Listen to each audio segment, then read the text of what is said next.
calling all musicians, bands, songwriters, and music producers. If you need somebody to review a contract, draft up an agreement, or just have your back in a negotiation, contact me, music attorney Randy Ojeda. I've negotiated record label deals, publishing and management deals, sync licensing deals, and so much more. So find out what my firm can do for your music career. Head to randyojedalaw.com and book a consultation now. Welcome to Cigar City Radio. I'm your host, Randy Ojeda, and making the magic happen, a man with a tomate on his shirt, Mr. Jason Solanas. You ever eat something that sticks to your teeth, and when you try to get it out, it makes the same sound that'll really... I know that sound well, sir. Our guest on this episode is Bridget Kearney, a founding member of Lake Street Dive and writer of some of their most enduring songs. Iowa-born and Brooklyn-based, Kearney is known for writing smart, unexpected lyrics and melodies. She is also an adjunct professor at Princeton University where she teaches songwriting. Her new solo album, Comeback Kid, is out April 12th on Keeled Scales. So here it is, Bridget Kearney.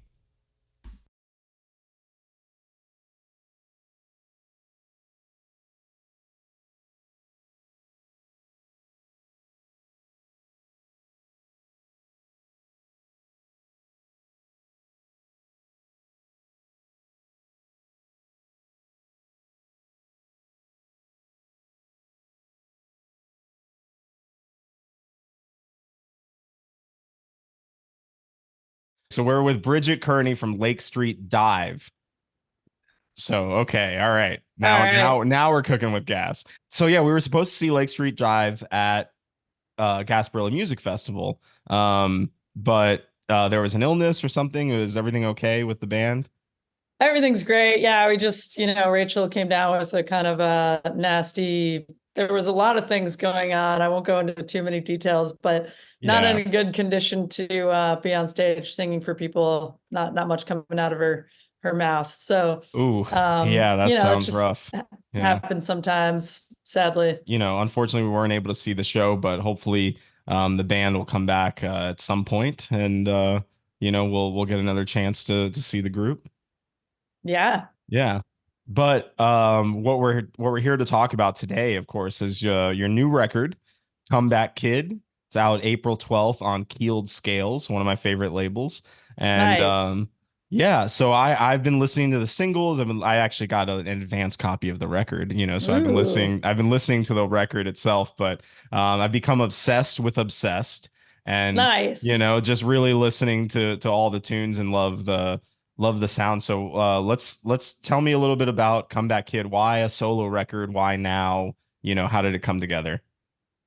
Yeah, I just like this is my third solo record. So for the last 10 years or so, it's been something that I kind of just do in my spare time. For me, it's kind of like creativity and making things is like a muscle where it's not like once you have a certain amount of output, you've exhausted your resources and you're out. It's more like if you keep doing it, then you get stronger and you're kind of more in shape to just make the next thing. So yeah, I like to be just continuously in a flow of working on music and making music in different forms, and especially wearing different hats in that process, I think opens up my ears a lot, and helps me when I jump back into Lake Street Dive or when I jump into another situation producing or writing with someone else. Then I've just kind of continually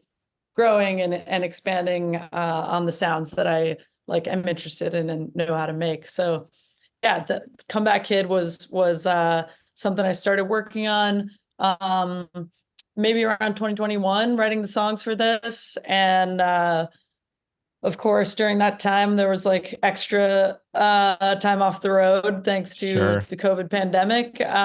So that was actually a very fertile creative time. I was in these songwriting groups, virtual songwriting groups at that time that were kind of accountability, but also just inspiration oriented, where you would have to write a song every day for 7 days, and you send it to the group. And then each morning, a playlist would go out that included all the songs that everybody had written the day before. Oh, wow. So yeah, so it was really amazing, like especially in a time of extreme isolation, like to be able to wake up each day and make your coffee and listen to like all of this creative output that had just been made the day before by other people in their own spaces. Yeah. Yeah, so that was like I'd say half of the record kind of started at that time, and then got in the studio with one of my favorite producers, Dan Milad, and made that first half, and then had that to kind of like gesticulate on, listen to, think about what else the record wanted to make it feel complete, and kind of write towards that. That's amazing. I love the songwriter group. I think that's a really cool concept. When I haven't written a song in a long time, but when I used to do songwriting, me and some friends would do like songwriter games where it's like, okay, you have to write a song about Han Solo, or something like that, or a song that mentions this thing, and then kind of see the different ways that people would create, within those kind of parameters. Um, Totally. Yeah. Sometimes I feel like it's all about just getting the ball rolling, just like going down a path and ignoring the parts of your brain that say like, stop, it's not good, stop, it's ridiculous to write a song about Han Solo, yeah. just like power through that, and you might find your way to something like profound that Yeah. you didn't know was there. It's very cool. It's very cool. So, I mean, you're kind of the expert here, because not only are you writing songs for your own solo career, but you're, one of the main songwriters for Lake Street Dive. And you also teach songwriting at Princeton University. Is that correct? I do. Yeah, I teach a class called How to Write a Song. That's for mostly beginners. Okay. Um, yeah, and because there's no real like prereqs for the class. It's not like you have to audition or anything. But it's just people that are stoked about like figuring out how to do it. And so yeah, it's really fun to like again just kind of like welcome people into that world, and say like you can do it, like you can write. And they write a song each week, and it's in the middle of like the rest of their insane class schedule. They're usually taking Sure. 4 or 5 other classes on like microbiology or something, whatever else they're studying, and then they manage to get a song done every week. That's And amazing. yeah, it's also been like super inspiring. Yeah. Yeah. So how did you start teaching there? Like where did that come from? I was invited to teach the class by Paul Muldoon, who is an amazing poet. He's from Ireland. He's been teaching at Princeton for the last probably 40 years. And the department that the class is in is called the Atelier. It was started by Toni Morrison, who was teaching there at the time. And she, uh, from what I know, it was kind of like the idea was to start a department that was like these special classes that were bringing in people from the arts that are sort of outside of the world of academia and more in the professional world. So that's kind of where I come in. Like, I don't have any teaching degrees or like master's or PhD, which is kind of what usually requires you to get in the door at like academic Princeton. Yeah. institutions. Yeah. Yeah, yeah. But I have a lot of experience just being existing in the professional world of being a musician for the last 20 years, whatever. So that's how I got in. Yeah. No, that's Yeah. amazing. So, okay, so I'm gonna put you on the spot here. So teach me. If I'm trying to write a song, or I'm trying to get better as a songwriter, like where should I start? I would start with something that's true. Okay. Something that's like potent. Like go through your text messages with your best friend, or just like a conversation that you've had recently, and like find the thing that you cared about most in that conversation, and use that as sort of like a jumping off point for the song, and then quickly abandon it. Like Oh, okay.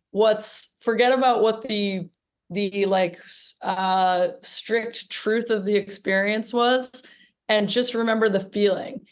because like you can write a better song that's based on that feeling and then fictionalizing like to a degree that's like better than the truth than if you're like too rigid with your biographical details. Just because like if you're trying to write a bunch of songs or even one song, like you're kind of relying on fate to like lead you to a story that's really really good. And like Yeah. sometimes you might not have like all of the details of that story that are perfect for your song, but you have the feeling, and the feeling is the thing that's like gonna kind of be your you know uh lighthouse. Like just keep guiding towards that, but whatever interesting uh meandering paths you can take along the way are going to help out. That's amazing. So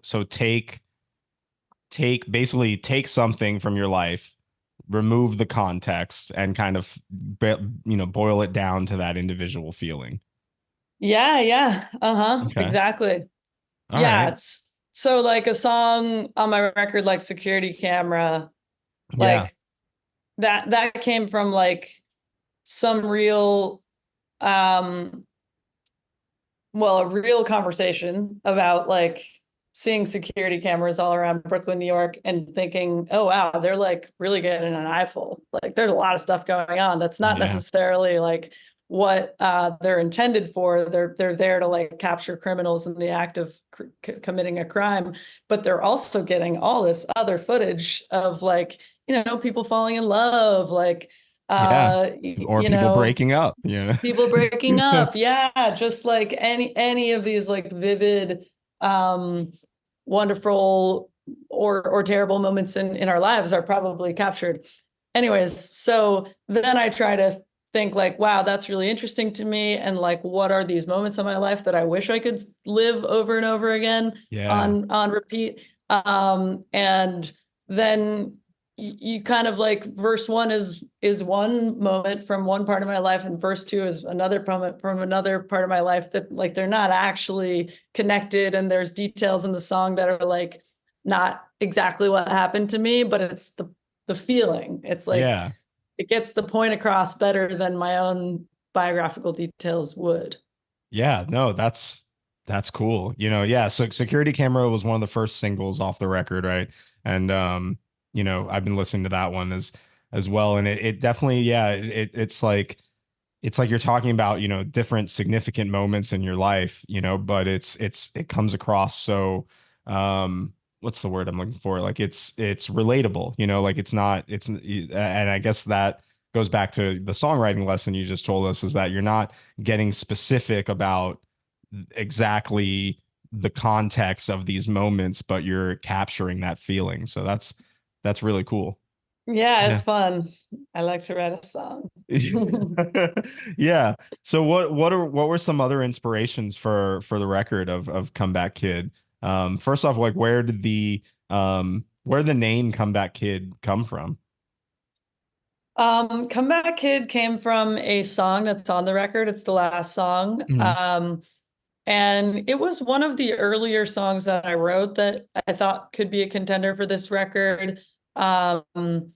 And then just that as a title kind of like spoke to me as something that could possibly just be a captivating album title, but also in some ways like summarize certain themes of the record. I think like Comeback Kid has some element of like perseverance, like you're enduring some struggles and like just continuing to try to get to the other side. And then it also has, of course, not just comeback, but kid in the title, which I think is like maybe just there's an element of like nostalgia in the record. And so like something that's childlike or that's still kind of finding its way to maturity is in there as well. Yeah. Um, yeah, and then specifically that song, Comeback Kid, um, I think there's some like songwriter craft nerdery in it that's like satisfying to me, where the word comeback is like used in a bunch of different ways. Like the first line is, "What would I say if I saw you again? Would I say the jerk store called and they're running out of you?" Yeah. Which is it's a quote from From Seinfeld. Seinfeld. Yeah, Yeah, so like George has this lunch where somebody like insults him and he was without words to respond, and then he's just like ruminating on this for weeks afterwards, like, man, I should have thought of the perfect thing to say in that moment. yeah. um and then he eventually like creates the scenario, forces the scenario to happen again so that he can like say his perfect comeback that The he thought perfect comeback. of. Yeah. Yeah, so like that kind of gotcha like insult comeback is one way, and then there's also like the sports version is in verse 2 where it says Hail Mary. Yeah. I'm just like doing something ridiculous to like try to save this relationship that's like obviously failing. Yeah. um Yeah. yeah, and then in the chorus, it says, "I'm the comeback kid, and you know that I can't quit just saying come back, come back, come back to me." So that's kind of like the third iteration of how that word is used in that song. Yeah. So it's a number of meanings. It's like multiple. You're really, yeah, that's, I see the songwriter trickery going on there with Yeah, this is just the like I get a kick out of this stuff. yeah. So, who are some of your songwriting influences specifically? Like, I think I can piece out some of the musical influences, but I'm just curious who inspired you as a songwriter. Um, boy, I mean, I don't know. I have a hard time, I guess, answering that because it's always I'm more the kind of listener where I just like get into one song at a time and listen to it over and over again. So Mhm. it depends on the season. But I don't know. I mean that kind of wordplay kind of thing, I don't even know where my big influences are. Like musically, I mean, the Beatles, like Elliott Smith, Wilco, Joni Mitchell, Mm. Anderson .Paak. Um, yeah, I don't know. This is like the hardest question to answer. Yeah, I know. It's a tough one. I'm definitely putting you on the spot there, and I hate when people um ask me for like my creative influences as well. So it's sorry Yeah, about that. But Anderson .Paak is interesting. Because I definitely hear the Beatles and Joni Mitchell and some of those influences and Elliott Smith too. But Anderson .Paak I was not expecting. yeah, I think maybe like Not a Game to Me is a song that, or In the Morning, which is towards the end of the record, like Mm, um is probably where you would hear some of that influence, like in terms of groove and just like song form. yeah. Yeah, I don't know. I mean, he's just so incredible. Yeah, yeah, yeah. No, I see that. So I know that the album has a lot of like I'm kind of a gear nerd, so the album has a lot of like vintage synth sounds, throughout the record. Is that something that was that like Dan Molad's influence, or is that something that you brought to the table and you said you wanted to use, certain synths or certain sounds? Like, how did that come together? A little bit of both. Like I ended up right before COVID lockdown with a bunch of synths in my apartment because a friend of mine had just recently moved out of his apartment and was planning to sort of float for a while, maybe do some traveling, and then sublet from me when I'm on tour, which is, usually about half the year. So Yeah. that was our grand scheme, was that he was going to move a bunch of his studio gear into my basement and we would kind of share the space whenever I was away.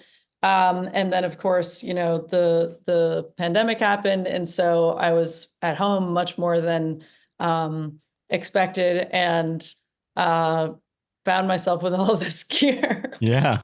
There are worse problems to And have, I think. there were worse problems. It was terrible timing for Robin, but good timing in a way for me. And so yeah, I was just kind of like experimenting with those, like some of the songs.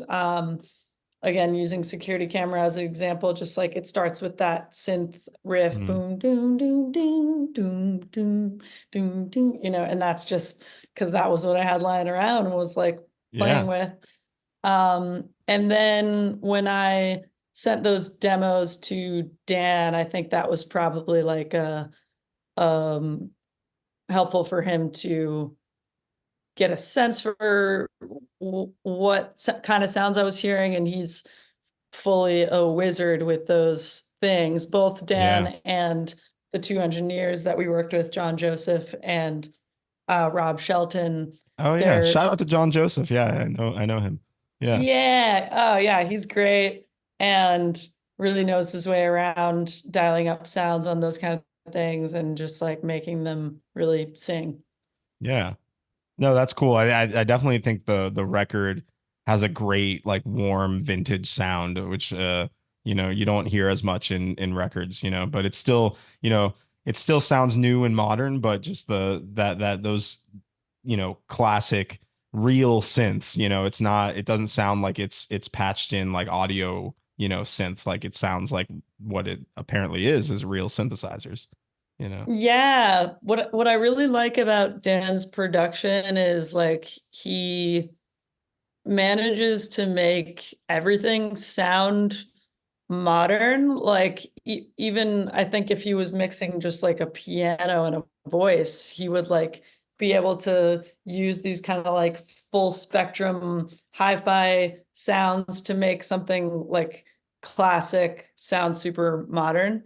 Yeah. Um and so yeah, it's really fun to hear like those synths but mixed through the lens of Malad. Yeah. The Lens of Molad. Yeah, that could be another album title. Yeah.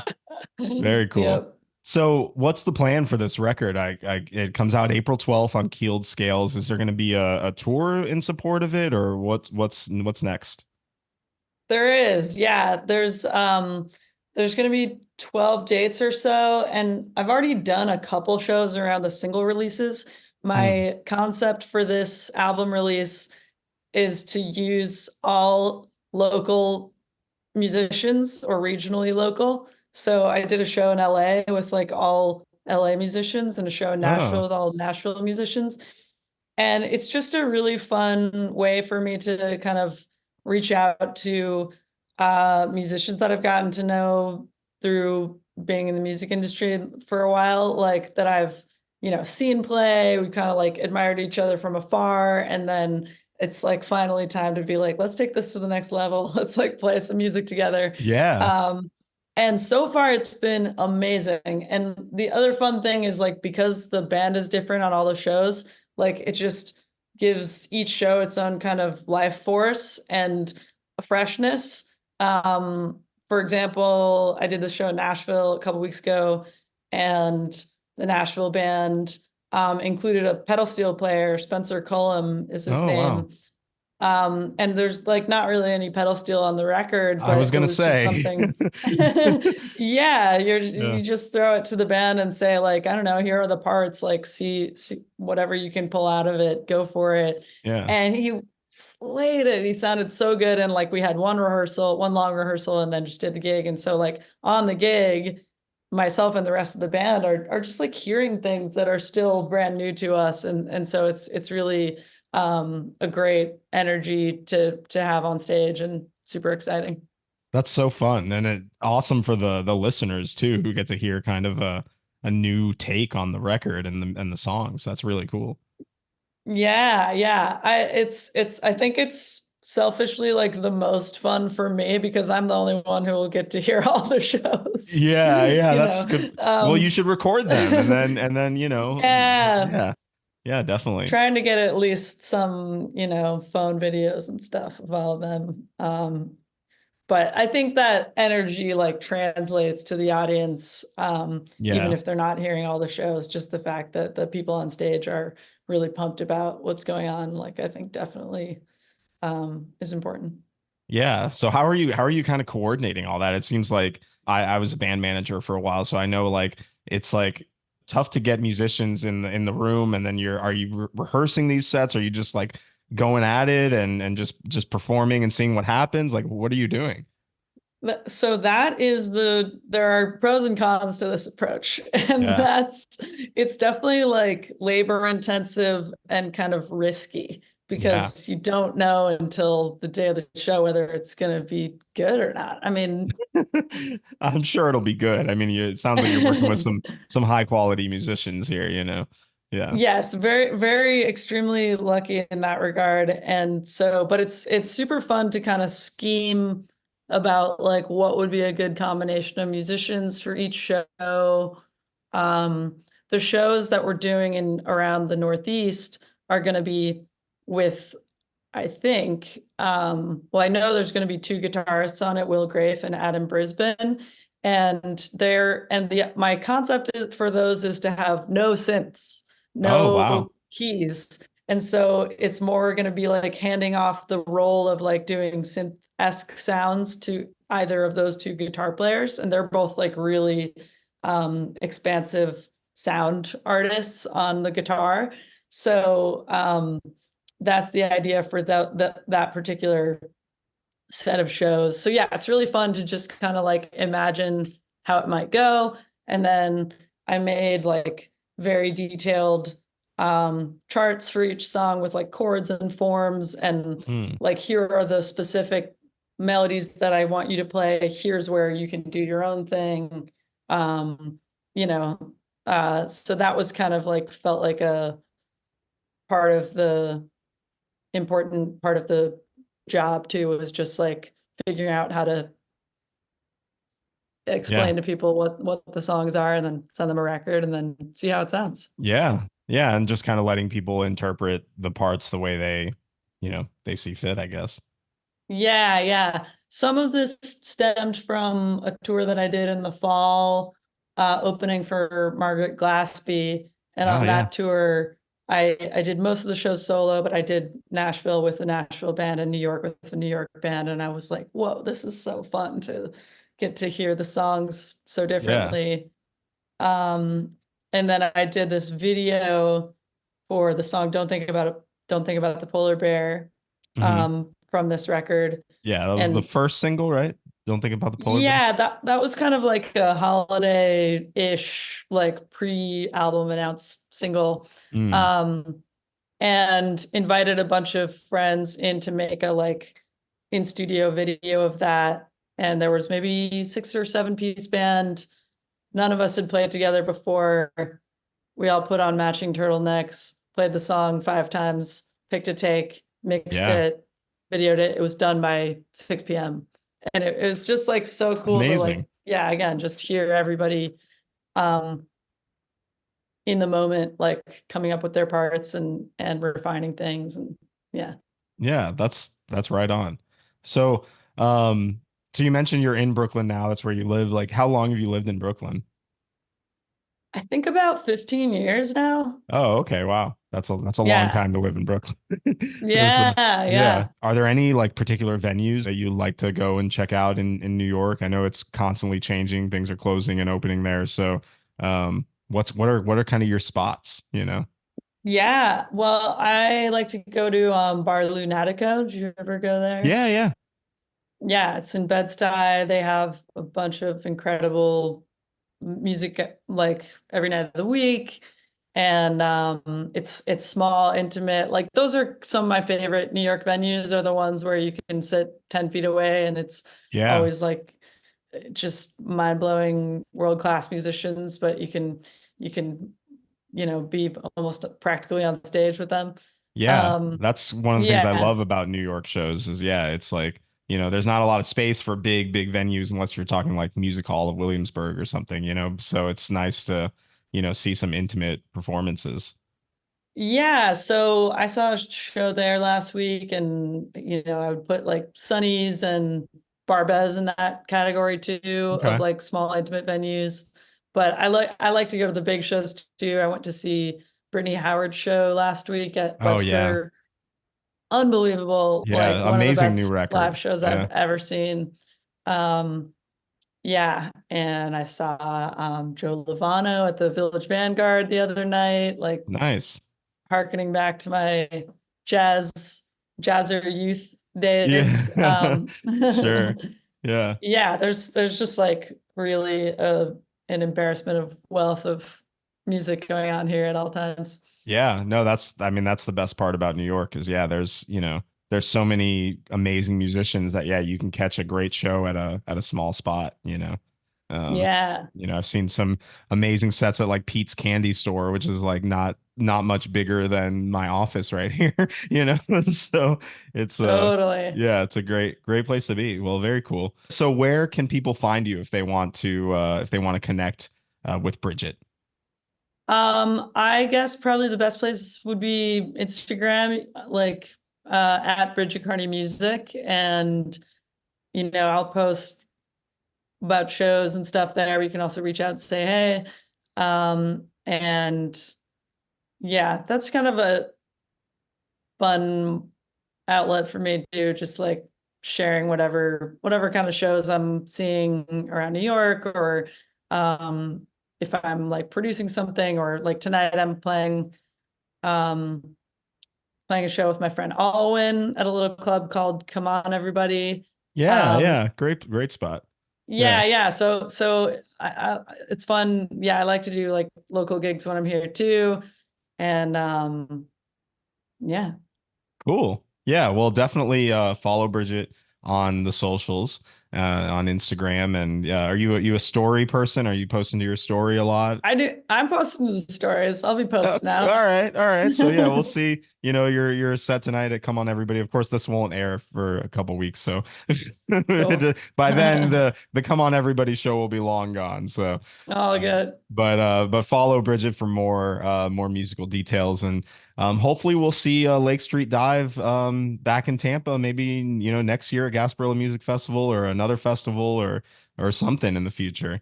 I know I that. hope so. Yeah, we were sorry to miss that one. Yeah, there's a lot of But I people, I heard think. there was a good replacement, Killer Mike and Big Boy. Killer Mike and Big Boy, which I think is like kind of the musical opposite of Lake Street Dive. So definitely a different crowd came out Sunday night than I think would have for y'all. So Yeah, it um, was interesting to see the socials responses. There was definitely some people that were like, glow up. yeah, They were no, I really think pumped about it. yeah, I think either way it would have been a phenomenal end to the festival. So like I said, hopefully maybe we'll get you next year or some other time in the future. If you come through Okay. Tampa, let us know. We'll do.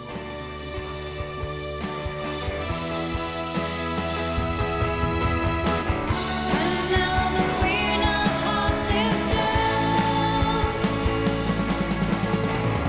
I didn't know just how I felt until the dark eyes were on me, and I knew just what was meant to be.